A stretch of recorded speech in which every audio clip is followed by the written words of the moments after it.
That is a very important question. PCOS and PCOD ये दोनों अलग अलग हैं।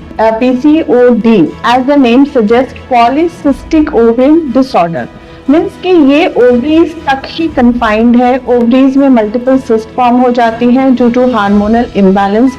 इसकी वजह से जो मैचुरेशन एग मैचुरेशन होनी चाहिए वो नहीं हो पाती और ये फिर इसमें ओवरीज में बहुत सारे सिस्ट बनते रहते हैं और इसकी वजह से जो एक हार्मोन बैलेंस होना चाहिए बॉडी में वो नहीं हो पाता। Now the other problem is PCOS that is polycystic ovarian syndrome. Like it's a ज्यादा ब्रॉडर है, ये ज्यादा ब्रॉड एस्पेक्ट है क्योंकि इसमें एंडोक्रीन अदर एंडोक्रीन ग्लैंड्स जो है वो भी इन्वॉल्व हो जाते हैं। मतलब मेल हार्मोन्स फीमेल के अंदर फीमेल हार्मोन्स बनने के बजाय मेल हार्मोन्स बनने लगते हैं जिससे उसकी सारी जो सिम्टम्स है वो लड़कियों में दिखने लगता है। So we can say that PCOD is a milder form and PCOS is a slightly more complex form.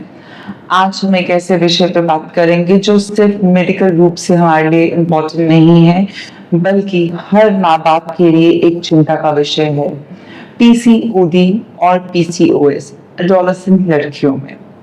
इस विषय पर गहरी जानकारी देने के लिए आज हमारे साथ जुड़ी हैं डॉक्टर ईला झा जो एक senior consultant obstetrics and gynaecology हैं जिनके पास इस क्षेत्र में 22 से ज्यादा सालों का विशेष अनुभव है। स्वागत है डॉक्टर ईला झा का आज के सेशन में। हेलो डॉक्टर ईला। हेलो डॉक्टर ईला, सबसे पहले आप ये बताएं आज के समय में एडोलेसेंट लड़कियों में PCOD और PCOS कितनी गंभीर मुद्दा है? आपके अनुभव में कितने आम समय बन चुकी है? डॉक्टर पूर्वा, थैंक यू मुझे यहाँ बुलाने के लिए। आज की डेट पे अगर मैं देखूँ तो PCOD एंड PCOS ये बहुत बड़ी गंभीर समस्या हो गई है स्पेशली इन एडोलेसेंट गर्ल्स। वैसे तो हमारे देश में इसका इतना अनुमान नहीं है बट इट रेंजेस, जिसका इंसिडेंस जो है वो रेंज करता है फ्रॉम 3% टू 22% डिपेंडिंग अपॉन कि लड़कियां अर्बन एरिया से है या रूरल एरिया से। गांव में इतनी ज्यादा इन चीजों की प्रॉब्लम नहीं होती है बट जो अर्बन एरिया में लड़कियां हैं, छोटी बच्चियां हैं, उनको ये प्रॉब्लम ज्यादा देखी जा रही है। सो इट इज बेसिकली चलो वो तो मैं बाद में आपको बताऊंगी कि व्हाट इज द कॉज जो हमारे शहरी लड़कियों में ये ज्यादा देखा जा रहा है but it is a lot of a problem जो हमारी OPDs में भी बहुत सारे माएँ अपने बच्चों को लेके आती हैं with the same problem and they are obviously concern with their future also क्योंकि obviously menses are so important and it is related with the female health and her fertility also. So it is very important. Thank you doctor Ila. मेरा next question जो आपसे रहेगा वो ये रहेगा, माहवारी यानी पीरियड्स का शुरू होने का समय क्या माना जाता है? अगर किसी लड़की में देर से या असामान्य पीरियड्स साथ हो तो क्या ये चिंता का विषय है? जनरली हम देखते हैं कि 12 से 15 साल में लड़कियों को माहवारी शुरू हो जाती है। तो अगर ये 12 से 15 में हो रहा है that is normal but now because of अच्छी न्यूट्रिशन उसकी वजह से कई बार ये 9, 10, 11 साल में भी शुरू हो जा रही है। तो इसमें कोई चिंता की ऐसी बात नहीं होती है। अगर शुरू हो गई तो ठीक है, हमें उनको थोड़ा आयरन सप्लीमेंट देना है, थोड़े उनके खान पान पे ध्यान रखना है, that is the thing. And अगर ये 16 साल के ऊपर भी नहीं शुरू हो पा रहा तो obviously you have to go and contact with your gynaecologist. Thank you doctor Ila. Doctor Ila, हम अक्सर PCOS एंड PCOD शब्दों को एक जगह उपयोग कर लेते हैं। क्या ये दोनों बीमारियां एक हैं या दो बीमारियां अलग बीमारियां हैं? Yes, that is a very important question. PCOS and PCOD ये दोनों अलग अलग हैं। PCOD as the name suggests polycystic ovarian disorder means कि ये ओवरीज तक ही कन्फाइंड है। ओवरीज में मल्टीपल सिस्ट फॉर्म हो जाती हैं ड्यू टू हार्मोनल इम्बैलेंस। इसकी वजह से जो मैचुरेशन एग मैचुरेशन होनी चाहिए वो नहीं हो पाती और ये फिर इसमें ओवरीज में बहुत सारे सिस्ट बनते रहते हैं और इसकी वजह से जो एक हार्मोन बैलेंस होना चाहिए बॉडी में वो नहीं हो पाता, जिसकी वजह से जो मेन मैं symptoms I will explain later on कि जैसे मेंस्ट्रुअल इरेगुलरिटी, पीरियड्स नहीं आना, ये प्रॉब्लम होती है। Now the other problem is PCOS, that is polycystic ovarian syndrome. Like it's a ज्यादा ब्रॉडर है, ये ज्यादा ब्रॉड एस्पेक्ट है क्योंकि इसमें एंडोक्रीन, अदर एंडोक्रीन ग्लैंड्स जो हैं वो भी इन्वॉल्व हो जाते हैं। हमारी मेटाबॉलिक इसमें सिंड्रोम्स इन्वॉल्व हो जाते हैं, जैसे इंसुलिन सेंसिटिविटी होना, इंसुलिन रेजिस्टेंस होना, फिर एंड्रोजन इंसेंसिटिविटी, मतलब मेल हार्मोन्स फीमेल के अंदर फीमेल हार्मोन्स बनने के बजाय मेल हार्मोन्स बनने लगते हैं, जिससे उसकी सारी जो सिम्टम्स हैं वो लड़कियों में दिखने लगता है। So we can say that PCOD is a milder form and PCOS is a slightly more complex form. Thank you doctor इया। डॉक्टर इया, नेक्स्ट क्वेश्चन पे चलते हैं। अगर किसी लड़की को PCOS या PCOD है तो उससे क्या क्या लक्षण होते हैं, क्या इससे पहचाना आसान है? आसान है, यस। तो सबसे पहले अगेन मेंस्ट्रुअल इरेगुलरिटी दोनों में ही, चाहे वो PCOD हो चाहे PCOS हो। बट PCOD में क्या होता है कि जैसे लड़कियों को अभी मेंस्ट्रुएशन शुरू हुए, थोड़े दिन ठीक ठाक आए, फिर उसको 2 महीने नहीं आ रहे, 3 महीने नहीं आ रहे, कई बार 5 महीने हो जाते, 6 महीने हो जाते हैं। So main is menstrual irregularity. Then PCOS में क्या होता है, इनफर्टिलिटी भी है, but since these are adolescent girls तो I am not telling much about infertility, क्योंकि ऑब्वियसली वो 20-22 साल के बाद ही हम उसमें जाएंगे। देन PCOS में जैसे मैंने बताया ये सीवियर फॉर्म है, तो इसमें इम्बैलेंस ज्यादा है, हार्मोनल इम्बैलेंस बहुत ज्यादा है, मेल हार्मोन्स इसमें हो गए, इसकी वजह से इनके जैसे फेशियल हेयर्स होना, एक्ने बनना, हेयर थिनिंग होनी, एलोपेशिया होना, वेट गेन होना बहुत ज्यादा, and menstrual irregularity. So you can see that menstrual irregularity तो दोनों में है, बट PCOS में थोड़े से सिम्टम्स और ज्यादा है। डॉक्टर इया, नेक्स्ट क्वेश्चन चलते हैं। मैं जानना चाहूंगी आपके अनुभव के आधार पे इस प्रॉब्लम के पीछे का असली कारण क्या है? क्या ये हार्मोनल इम्बैलेंस को हम एट्रीब्यूट करेंगे, हम अपने लाइफस्टाइल या जेनेटिक फैक्टर्स की वजह से इसको बता सकते हैं? मेनली तो हम कहते हैं पहले भी ये होता ही था, तो जेनेटिक फैक्टर तो एक है ही है। अगर किसी छोटी लड़की है और उसके मेंसेस ऐसे इरेगुलर हो रहे हैं तो obviously we take the history कि आपकी मदर को भी तो ऐसा नहीं था, या उसके सिबलिंग्स बहनें हैं उनको भी तो ऐसा नहीं था, तो genetic is one factor.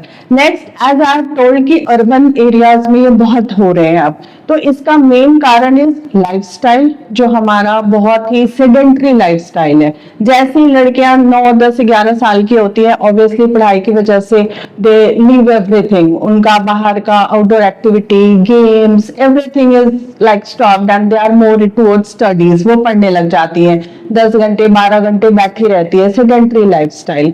Then diet is very very important. They start going out, then they start taking more of processed diet, chips, burger, pizza and momos.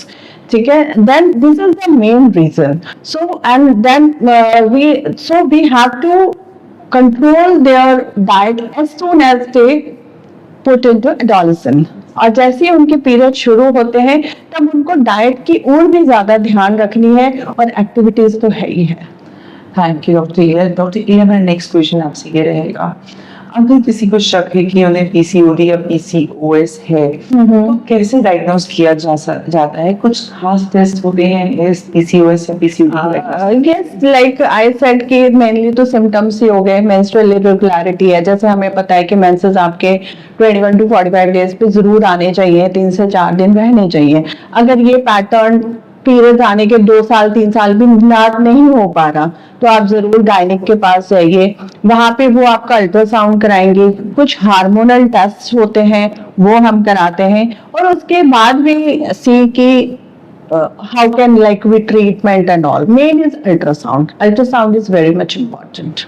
Thank you doctor इया। डॉक्टर इया, अभी हमने diagnosis की बात की, अब हम अपने ट्रीटमेंट के बारे में बात करते हैं। क्या ट्रीटमेंट में ये जरूरी है कि हमें हार्मोनल थेरेपीज लेनी पड़ेंगी या हमारा लाइफस्टाइल अकेले में हमारे पीसीओएस या पीसीओडी को ठीक करने में? Yes, this is a very good question. Actually क्या है कि तुरंत से दवाई लेने की जरूरत नहीं है। पहले वी टेक द हिस्ट्री कि ये कितना सिवियर है, ये पीसीओडी है या पीसीओएस है, उसकी एक्ने प्रॉब्लम कितनी है, उसके फेशियल हेयर्स की प्रॉब्लम कितनी है। अगर first and foremost is weight management, lifestyle modification and dietary consultation, ये 3 चीजें सबसे ज्यादा इंपॉर्टेंट है। हमें बताना है कि don't have that sedentary lifestyle, कुछ ना कुछ गेम्स में जरूर जाओ आप, अपने खान पान को ठीक करो, ज्यादा फ्रूट्स वेजिटेबल्स फाइबर वाली चीजें लो, ठीक है। And then if it is not controlled with this, then obviously we go on some medications for fewer months. Thank you doctor Ilia. Doctor Ilia, मेरा नेक्स्ट क्वेश्चन जो आपसे रहेगा वो ये रहेगा, क्या पीसीओडी या पीसीओएस का कोई परमानेंट क्योर है या फिर ये एक ऐसी क्रॉनिक कंडीशन है जिससे हमें मैनेज करना है? Yes, it's a very good question because कई बार the parents देखते हैं कि हमें अब पीसीओडी हो गया, अब हम इसको कैसे ठीक करें। Obviously we cannot treat it from एकदम हम चाहे कि ये बिल्कुल ही जड़ से खत्म हो जाए, ऐसा नहीं हो सकता कि हमने एक दवाई खाई और ये ठीक हो गया। This is a life long procedure. आपको हमेशा, अगर आपकी टेंडेंसी है पीसीओडी पीसीओएस होने की, तो you have to follow a good lifestyle. आपको अपने डाइट का स्पेशल ध्यान रखना पड़ेगा और अगर जरूरत पड़े तो दवाइयों से भी उसको कंट्रोल करना पड़ेगा। You have to have at least 2-3 months में आपके पीरियड जरूर आ जाने चाहिए। ये आपने हमेशा ध्यान रखना है कि आपके पीरियड्स का गैप बहुत ज्यादा ना हो, चाहे वो एक्सरसाइज से हो जाता है, कई बार होता है आप एक्सरसाइज करते हो, जिम जाते हो, अपने आप को एक्टिव रखते हो, your periods become regular, it's fine. If it's not happening then please go and take help of your doctor. Thank you doctor Ilia. Doctor Ilia, आखिरी क्वेश्चन जो मैं आपसे पूछना चाहूंगी, आपके 22 इयर्स के एक्सपीरियंस में आपका जो एक्सपीरियंस स्पैन किया है, उसमें तो आपने बहुत सारे ऐसे केसेस को डील किया होगा। रियल लाइफ एग्जांपल शेयर करना चाहेंगे जहाँ किसी एडोलेसेंट गर्ल ने अपना पीसीओएस या पीसीओडी को ओवरकम किया हो और जिससे हमारे व्यूअर्स को मोटिवेशन मिल सके? Okay, now I remember very early at maybe 10-12 years back, a girl used to come. She was just 18-19 years old. अभी उसके पीरियड शुरू हुए, 3-4 साल हुए थे और उसके पीरियड्स इतने प्रोलॉन्ग हो जाते थे, 6-6, 7-7 महीने आते ही नहीं थे पीरियड्स। फिर उसने दवाइयाँ ली, मैंने उसको समझाया। She was little obese also, तो मैंने उसे वही अगेन लाइफस्टाइल एंड एक्सरसाइज ये सब के बारे में बताया। देन उसको दवाइयाँ दी, फिर उसने काफी कुछ उसको अपने दवाइयों से, वो 2-3 मंथ्स में दवाइयाँ ले लेती थी जिससे उसके पीरियड आते रहे। और इसके बाद जब वो obviously when she was in marriageable age, infertility is also one of the problems. So वो मेरे contact में रही। फिर 24-25 साल के बाद जब उसकी शादी हुई, then I told her to try for family planning to start the family way as soon as possible. Then 1-2 years she had problem, but then she took treatment from me, and then now she is a happy mother, and the PCOS is very much in control. She has become hypothyroid also, but she is taking her medicines regularly, and now she is a healthy mother also. So that is one story I want to share. Doctor Ilia, आपका ताहे दिल से धन्यवाद कि आज आपने इतना informative session और इतनी जानकारी हमारे व्यूअर्स के साथ शेयर करी।